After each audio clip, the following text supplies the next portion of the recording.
세상이 빼앗을 수 없는 기쁨이라는 말씀을 가지고 이 시간 여러분들과 은혜를 나누고자 합니다. 지난 시간 우리는요, 예수님이 가시면 성령이 오실 것이니 제자들에게 마음에 근심할 필요가 없고 그것이 더 유익이라고 하신 말씀을 살펴보았습니다.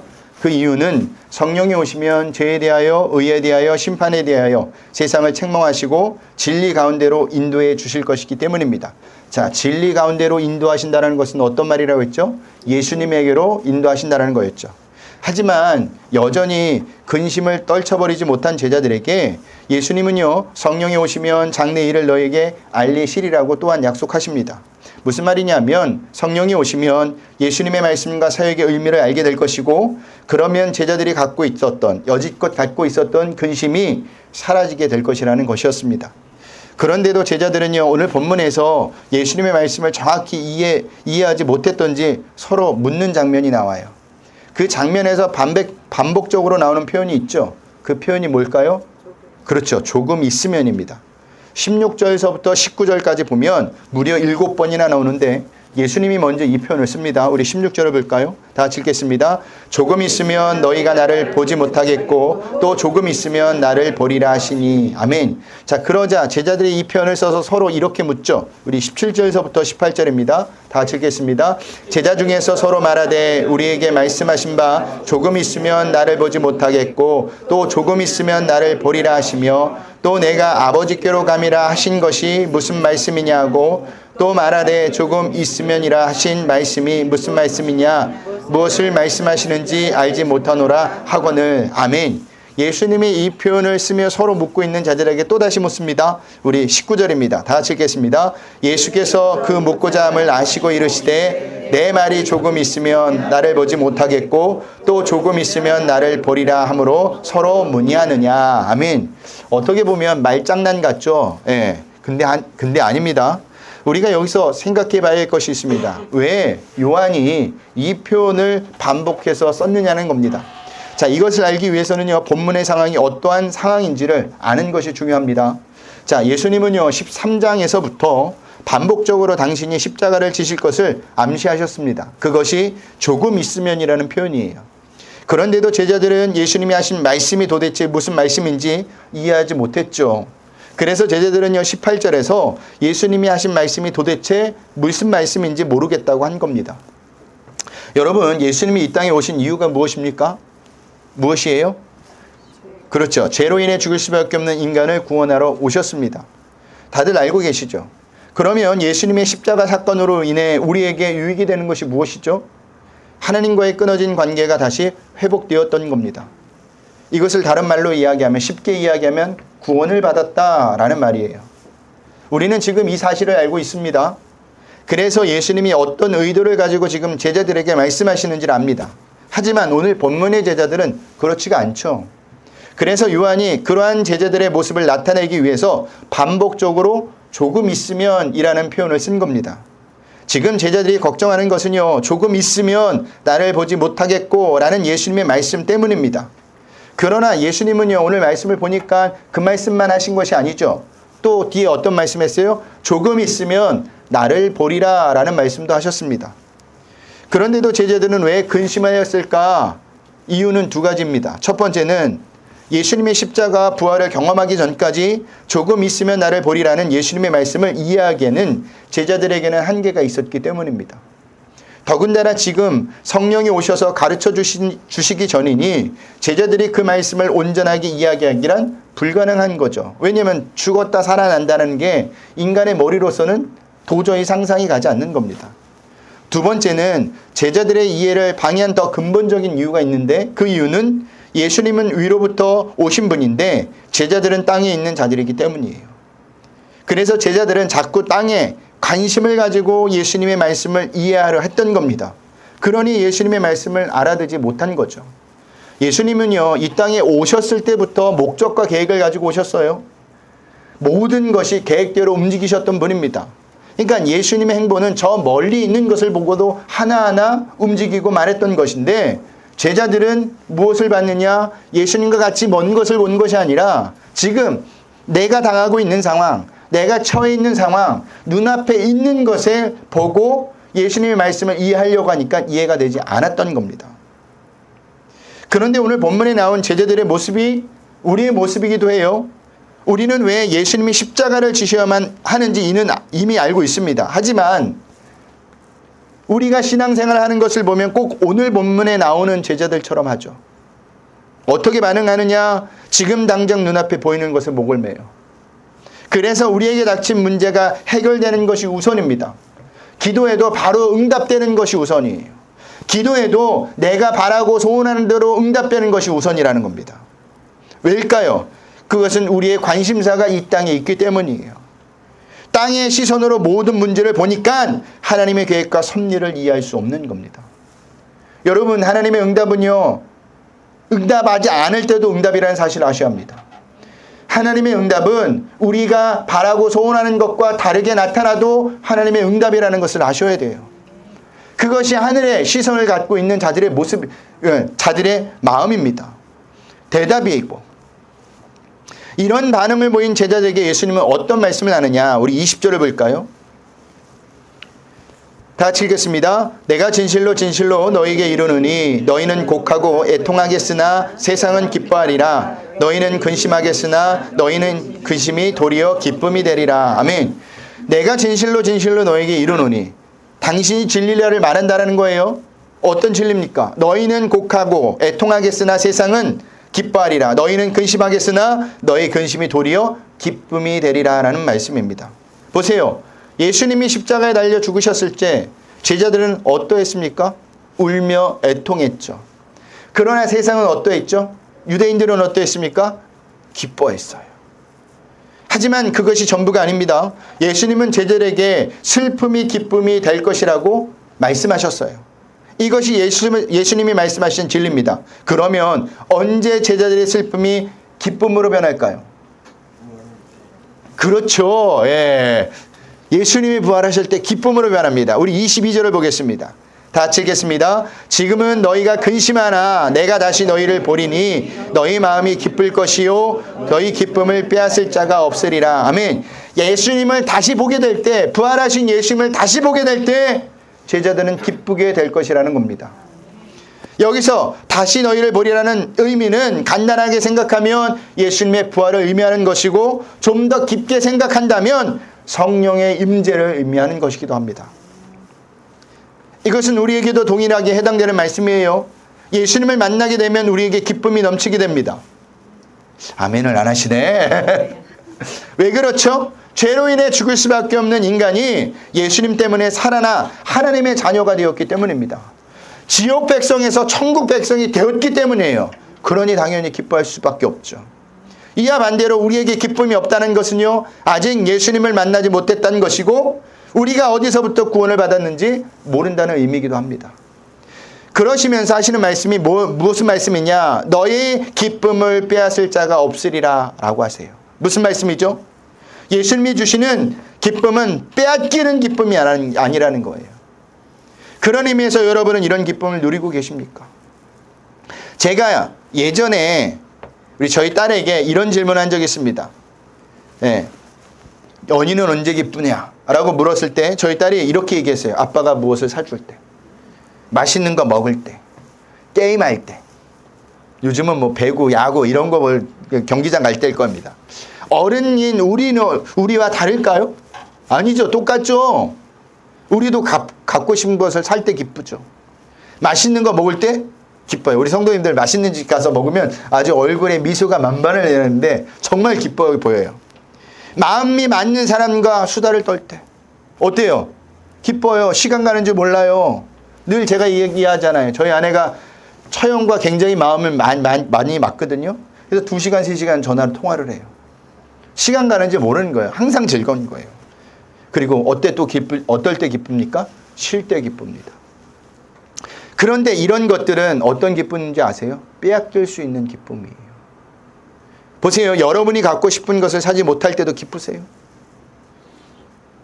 맛있는 거는 고사하고 잘 먹지 못해도 기쁘세요? 다이어트를 해보신 분 있잖아요. 먹고 싶은 건 많은데 살을 위해서, 빼기 위해서 굶어야 돼요. 얼마나 괴로운지 아세요? 하나도 안 기쁩니다. 이것은 여러분의 기쁨들이 무엇을 따른다는 거예요? 조건을 따른다는 겁니다. 하지만 예수님을 만나는 기쁨은 조건을 따르지 않아요. 왜 따르지 않을까? 예수님이 조건에 따라 제자들을 만나 주신 것이 아니기 때문이에요. 제자들이 무엇을 잘해서 예수님이 제자들을 만나 주셨나요? 아니죠. 제자들은 오히려 예수님께 못했습니다. 그런데도 예수님은 제자들을 만나 주셨어요. 그로 인해 제자들은 기뻐했습니다. 이것은 우리도 마찬가지입니다. 예수님은 조건에 따라 우리를 만나주지 않으셨어요. 그냥 만나주셨죠. 성경적으로 표현하면 값없이 만나주셨습니다. 이 만남의 주도권을 누가 갖고 있습니까? 우리가 갖고 있을까요? 아니죠. 예수님이 갖고 있어요. 그래서 우리의 기쁨은 사라지지 않는 겁니다. 왜 그렇죠? 기쁨의 주체이신 예수님이 항상 우리와 함께 하시기로 결정하셨기 때문입니다. 그 결정은 그 외부의 조건, 그 어떤 상황에서도 하나도 변하지가 않는 거예요. 내가 죄를 지었을 때도, 내가 한 주간 엉망으로 살았을 때도 변하지가 않는다라는 겁니다. 그래서 우리의 기쁨은 빼앗길 수 없는 기쁨입니다. 그런데 실제로 여러분은 어떠하세요? 예수님이 우리와 함께하고 계신다는데 기쁘세요? 하나도 안 기뻐 보일 때가 많아요. 그 이유가 뭘까요? 그 이유는 예수님이 우리와 함께하고 계신다는 사실을 까먹고 있게 살기 때문입니다. 예수님이 만나주셨던 의미가 무엇인지 모르기 때문이에요. 내가 구원받았다는 것이 무엇인지 모른다니까요. 구원받았다는 것은요, 이 세상의 최고의 복을 받은 겁니다. 더 이상 그 복보다 큰 게 없어요. 그런데 이것을 잘 모르니까 구원받은 것만으로 만족하지 못하는 겁니다. 그러니 기쁨이 없는 거예요. 그래서 신앙생활 하면서도 하나도 기쁘지 않는 겁니다. 여러분 예배를 드리고 나갈 때 여러분은 기쁨의 얼굴로 나가셔야 돼요. 그래서 이 상가 사람들이, 아빠 사람들이 보면서, 야, 저 사람들은 뭐가 저렇게 기쁘냐, 저곳에, 저 조그만 곳에 뭐가 있길래 저렇게 기쁘게 나오냐 라는 궁금증을 여러분 모습을 통해서 나타내야 한다는 겁니다. 억지로 웃으라는 말이 아니에요. 구원의 기쁨을 아는 자는 저절로 그 구원의 기쁨이 드러나게 돼 있다니까요. 여러분에게 부탁드릴게요. 환경적인 것, 견고하지 못한 것, 잠깐 있다가 사라질 것들 때문에 기뻐하지 마세요. 그것들은 모두 다 모래 위에 지은 집과 같은 겁니다. 바람이 불며 창수가 나면 금방 무너져요. 그 대신 예수님이 우리를 만나주시고 우리 함께하고 있다는 것에 기뻐하시길 바랍니다. 내 모습과 내 행동 여하에 따라 상관없이 예수님은 여전히 우리를 만나주시고 우리와 함께하고 계십니다. 그래서 이것이 성도의 참 기쁨이 되는 겁니다. 진정한 기쁨이 되는 거예요. 하나님이 아브라함과 언약을 맺으시는데 어떻게 맺으시느냐 한번 보고 갈까요? 창세기 15장 9절에서 12절 말씀입니다.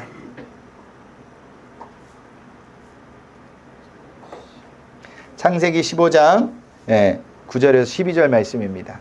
우리 다 같이 한 목소리 읽겠습니다. 여호와께서 그에게 이르시되 나를 위하여 3년 된 암소와 3년 된 암염소와 3년 된 순양과 산부들기와 집부들기 새끼를 가져올지니라. 10절입니다.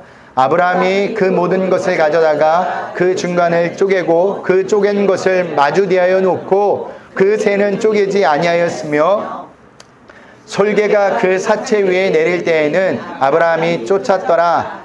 해질 때에 아브람에게 깊은 잠이 임하고 큰 흑암과 두려움이 그마에게 임하였더니. 아멘. 보세요. 하나님은요 아브라함을 재우시고 혼자서 반으로 쪼개진 재물 사이로 지나가시죠. 자, 그 의미는 하나님이 홀로 언약을 맺으셨다는 겁니다. 두 당사자가 함께 그 재물을 사이를 지나가야 되는데 아브라함은 자고 하나님만 지나가셨어요. 왜 하나님은 홀로 언약을 맺으셨을까? 아브라함과. 그것은 아브라함에게는요 언약을 지킬 만한 능력이 없기 때문이라는 겁니다. 인간은 하나님과의 약속을 지키지 못해요. 솔직히 이야기하면 사람과 사람 사이 약속도 못 지키는 게 인간입니다.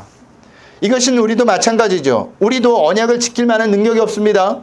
그래서 예수님이 혼자서 십자가에 못 박혀 피를 흘리며 제물이 되어주신 거예요. 그 의미는 우리에게는 그도 구원받을 만한 그 어떠한 조건도 없다라는 겁니다. 근거가 없다라는 거예요. 그런데 그 조건을 누가 만들어 주었느냐? 예수님이 만들어 주셨다는 거죠. 그러니 세상이 우리의 기쁨을 빼앗을 수 없는 겁니다. 우리가 한 것이 없는데 무엇을 빼앗겠습니까? 없죠. 그 예수님이 우리를 위해서 죽으셨는데, 그 예수님이 우리의 기쁨이 되셨는데 그 예수님을 누가 빼앗을 수 있습니까? 없습니다. 그래서 우리의 기쁨은 빼앗을 수 없는 기쁨이에요. 그러므로 여러분은요, 이 근거를 삼아 날마다 기쁨으로 사셔야 합니다. 내가 살아야지 해서 사는 게 아니에요. 기쁨은 내가 그 진리를 받아들였을 때, 그 진리를 깨달았을 때 기쁨이 나는 거예요. 기쁨으로 우리가 살지 않는다는 것은요, 여전히 하나님이 일을 하신 일을, 예수님이 십자가에 못 박혀 죽으시고 부활하시고 승천하신 일을 아직도 깨닫지 못한다라는 겁니다. 또 다른 말로 이야기하면 무시하고 있다는 것과 똑같다라는 거예요. 여러분, 세상은요, 사단은요, 마귀는요, 우리의 기쁨을 절대 빼앗을 수 없습니다. 왜냐하면 우리의 기쁨은 세상 조건에 흔들리는 것이 아니기 때문이에요. 자, 예수님은 23절부터 제자들에게 세상의 기쁨을 빼앗을 수 없는 또 다른 이유를 가르쳐 주시죠. 그것이 무엇이냐? 기도라는 겁니다. 우리 23절, 24절을 보겠습니다. 다 같이 읽겠습니다. 그날에는 너희가 아무것도 내게 묻지 아니하리라. 내가 진실로 진실로 너희에게 이르노니 너희가 무엇이든지 아버지께 구하는 것을 내 이름으로 주시리라. 지금까지는 너희가 내 이름으로 아무것도 구하지 아니하였으나 구하라 그리하면 받으리니 너희 기쁨이 충만하리라. 아멘. 자, 기쁨이 언제 충만한다고요? 기도할 때 기쁨이 충만하다라는 겁니다. 고난받고 환난을 당할 때 성도인 우리는 기도할 수 있죠. 왜냐하면 우리의 기도에 응답해 주시는 하나님이 계시기 때문이에요. 그래서 우리의 기쁨을 빼앗을 수가 없는 겁니다. 예수님도 분명하게 말씀하지 않았습니까? 무엇이든지 아버지께 구하는 것을 내 이름으로 주시리라. 얼마나 감사하고 힘이 되는 말씀입니까? 그런데 예수님이 이렇게 말씀하신 것은요, 이번이 처음이 아니죠. 15장에서도 말씀하셨습니다. 그때도 살펴보았듯이 무엇이든지 라는 말은요, 내가 원하고 바라는 것은 무엇이든지를 의미하지 않는다고 했습니다. 여기에는 전제가 있었다고 했죠. 그 전제가 무엇이느냐? 우리 15장 7절을 보겠습니다. 요한복음 15장 7절 우리 다 같이 읽겠습니다. 너희가 내 안에 거하고 내 말이 너희 안에 거하면 무엇이든지 원하는 대로 구하라. 그리하면 이루리라. 아멘. 너희가 내 안에 거하고 전제가 내 말이 너 안에 거하면입니다. 즉 한마디로 이야기하면 구원받은 사람이 무엇이든지 원하는 대로 구하면 이루어 주신다는 말씀이죠. 약속이죠. 그러면 구원받은 사람은 어떤 사람일까? 세상 가치관이 아닌 성경적인 가치관으로 살아가는 사람이에요. 내가 나의 주인이 아닌 예수님이 주인인 사람입니다. 이 세상이 아닌 하나님 나라의 소망을 두고 사는 사람입니다. 그러면 구원받은 사람이 어떤 것을 하나님께 구할까요? 내가 주인이 아닌 예수님이 주인인 사람은 어떤 걸 구할까요? 이 세상이 아닌 하나님의 나라의 소망을 둔 사람은 어떤 것을 하나님께 구하겠습니까? 자신의 사사로운 욕심이나 이기심으로 원하는 것을 구하겠습니까? 아니면 세상 사람들이 구하는 것을 구하겠습니까? 아니에요. 구원받은 사람은, 예수님이 주인인 사람은, 하나님 나라의 소망을 둔 사람은 그런 것들을 구하지 않습니다. 그러면 무엇을 구하느냐? 하나님이 기뻐하시는 것을 구합니다. 그것이 구원받는 사람의 기도, 그게 예수님이 주인인 사람의 기도, 하나님 나라의 소망을 둔 사람의 기도입니다. 그래서 예수님이 무엇이든지 라는 단어를 쓴 겁니다. 그렇다면 저와 여러분은 어떤 기도를 드려야 할까요? 무명 어떤 성도의 기도문을 한번 다 같이 읽어보겠습니다. 기도문을 떼어주세요. 우리 권사님. 자, 우리 다 같이 읽어보겠습니다. 시작. 사랑하게 해주십시오. 주님처럼 돕는 자가 되게 해주십시오. 주님처럼 주는 자가 되게 해주십시오. 주님처럼 봉사자가 되게 해주십시오. 주님처럼 구원자가 되게 해주십시오. 주님처럼 그 다음입니다. 주님과 함께 있게 해주십시오. 24시간 동안 주님께 도달하게 해주십시오. 주님의 모습을 되새기면서 그래서 하나님과 함께 모든 사람이 행복하게 해주십시오. 아멘. 이 기도야말로 구원받은 사람의 기도입니다. 이 기도야말로 예수님이 주인인 사람의 기도예요. 이 기도야말로 하나님 나의 소망을 둔 사람의 기도라는 겁니다. 그런 의미에서 우리도 이렇게 하나님께 기도 드려야 되지 않겠습니까? 처음에는 내 욕심, 바라고 소원하는 것을 기도합니다. 근데 점점 기도하다 보면 성령님께서 우리의 기도할 바를 알려주세요. 그리고 방향을 잡아주세요. 제가 수능 기도회를 몇 번 인도해 보니까 처음에는요, 어떤 기도를 하시는지 아십니까? 부모님들이 내 자녀가 수능 시험을 잘 보게 해주셔서 원하는 대학에 가게 해주세요. 처음엔 40일 작정 기도를 하면 그렇게 기도를 시작하더라고요. 그러면 중간중간 가다가 기도 내용이 바뀌어요. 기도하다 보니까 나만을 위해서 기도하는 게 보이는 거예요. 그러니까 옆 사람의 기도하는 그 학부형을 위해서도 기도하더라고요. 그리고 나중에는 어떻게 기도하지는 아십니까? 수능 모든 문 보는 학생들이 잘 보게 해달라고. 이렇게 바뀌더라고요. 이것을 통해서 시험 드는 자가 없고 또한 학생들이 하나님의 계획과 뜻을 알게 해달라고 기도하게 되더라고요. 제가 알려준 게 아닙니다. 기도를 하다 보니까 성령님께서 그렇게 기도 제목들을 방향을 잡아가시더라고요. 그게 구원받은 사람의 기도입니다. 25절을 보겠습니다. 다 같이 읽겠습니다. 이것을 비유로 너희에게 일렀거니와 때가 이르면 다시는 비유로 너희에게 이르지 않고 아버지에 대한 것을 밝히 이르리라. 아멘. 예수님은 제자들에게 하나님 나라의 비밀을 보다 쉽게 가르치기 위해서 무엇을 사용하였죠? 비유를 사용하셨습니다. 그래서 예수님의 비유가 복음서에 많이 나타나고 있는 겁니다. 그러나 예수님이 승천하신 뒤 이 땅에 오실 성령은요, 더 이상 비유로 말씀하지 않고 모든 것을 영적으로 능히 깨달을 수 있도록 제자들을 도우실 것이라고 합니다. 자, 그리고 또 어떤 말씀을 하느냐? 26절을 볼까요? 다 같이 읽겠습니다. 그날에 너희가 내 이름으로 구할 것이요 내가 너희를 위하여 아버지께 구하겠다 하는 말이 아니니. 아멘. 이제까지는 내가 너희를 위하여 하나님께 모든 것을 구해 주었지만 앞으로는 너희가 직접 하나님께 기도해야 된다는 말씀입니다. 그런데 참 이상해요. 뭐가 이상하느냐? 구약에서부터 계속 하나님이 강조하시는 바는 무엇이냐? 하나님이 우리와 함께 하시면서 우리를 책임져 주신다는 말씀입니다. 자, 이 땅에 오신 예수님이 강조하신 것 역시 우리가 구하기 전에 우리에게 있어야 할 것을 하나님이 미리 다 알고 계신다고 하셨습니다. 그렇다면 우리가 굳이 기도해야 할 이유가 무엇일까요? 하나님이 나의 필요를 아시고 모든 것을 예비해 하셔서 책임져 주실 텐데 기도할 이유가 없지 않겠습니까? 그런데 왜 예수님은 이제부터는 우리가 직접 기도하라고 명령을 하시는 거냐는 겁니다. 그 해답을 예수님은요 27절에서 이렇게 알려주고 있습니다. 우리 27절을 볼까요? 다 같이 읽겠습니다. 이는 너희가 나를 사랑하고 또 내가 하나님으로부터 온 줄을 믿었으므로 아버지께서 친히 너희를 사랑하심이라. 아멘. 우리가 하나님께 직접 기도드려야 할 이유는 이 세상에서 잘 먹고 잘 살기 위함이 아니라는 거예요. 그런 것들은 하나님이 이미 다 책임져 주신다라는 겁니다. 우리가 직접 기도해야 할 이유는 하나님이 우리를 사랑하시기에 그분의 사랑을 실천하는 자가 될 수 있기를 위함이라는 거죠. 쉽게 말해서 성도로서 성숙하고 올바른 삶을 살기 위해서 기도해야 한다는 거예요. 왜냐하면 하나님이 예수님처럼 우리를 이 땅에 목적을 가지고 보내주셨기 때문입니다. 28절을 볼까요? 다시 읽겠습니다. 내가 아버지에게서 나와 세상에 왔고 다시 세상을 떠나 아버지께로 가노라 하시니. 아멘.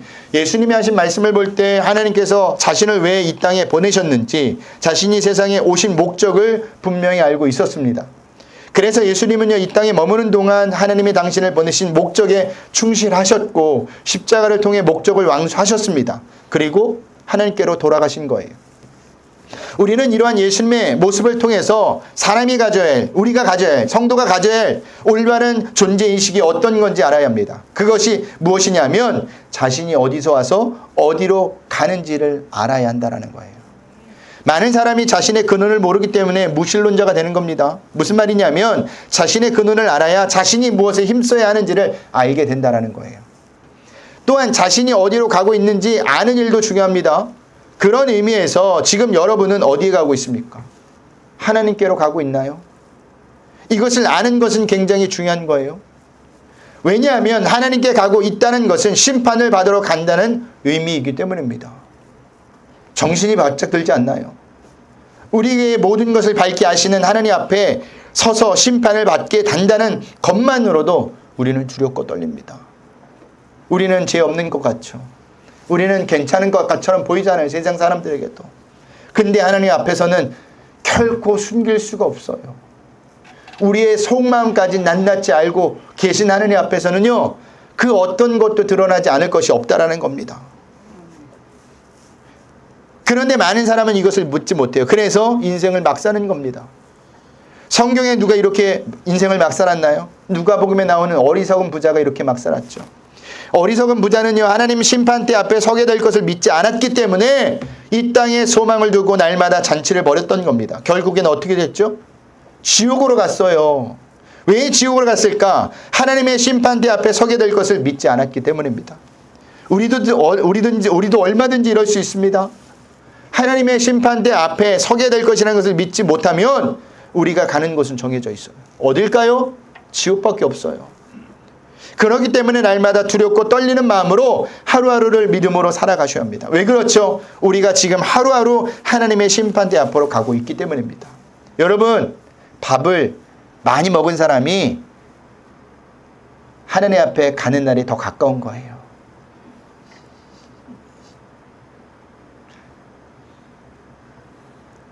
끼니를 잘 챙겨 먹은 사람들이 하나님 앞에 가는 것이 더 가까운 거예요.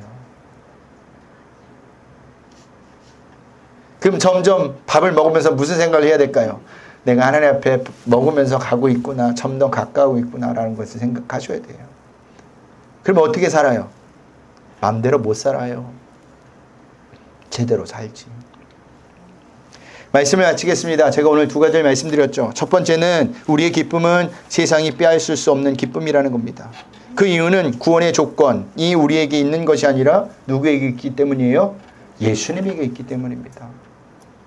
두 번째는 세상의 기쁨을 빼앗을 수 없는 또 다른 이유가 있다고 했죠. 그게 뭐예요? 기도입니다. 기도. 왜냐하면 우리의 기도에 응답해 주시는 하나님이 계시기 때문입니다. 그래서 우리는 기뻐할 수 있는 겁니다. 그러므로 한 주간도 우리의 기쁨이 되시는 예수님을 생각하고 기도할 수 있기를 주님의 이름으로 부탁드리겠습니다.